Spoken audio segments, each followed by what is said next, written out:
La plus belle pour ce marcheur de l'extrême.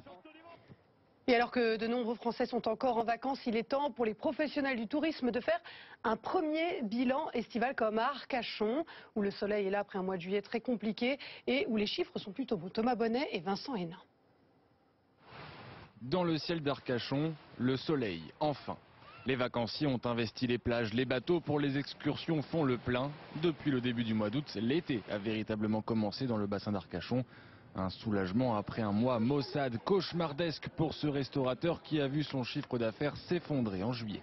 Je pense qu'on est à moins 30%, donc ce qui est énorme sur un mois, parce qu'il faut savoir qu'on est dans une station balnéaire, donc la saison est très courte, et en l'occurrence quand on perd 30% sur un des mois les plus forts, derrière je pense que ce qui est perdu ne peut pas être rattrapé.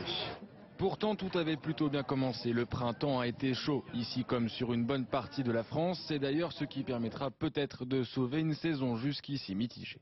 Cette saison est plutôt meilleure que l'an dernier si on prend le printemps et l'été, du fait d'une très belle fréquentation au printemps, un mois de juillet extrêmement décevant et un mois d'août quasi normal sur les destinations balnéaires et en tourisme urbain. On sait que les Français sont influencés par la météorologie pour leurs réservations de vacances et les réservations de dernière minute se sont plutôt portées vers les destinations étrangères au mois de juillet. Il y a une amélioration au mois d'août du fait d'une demande beaucoup plus forte avec des stations qui sont enfin complètes.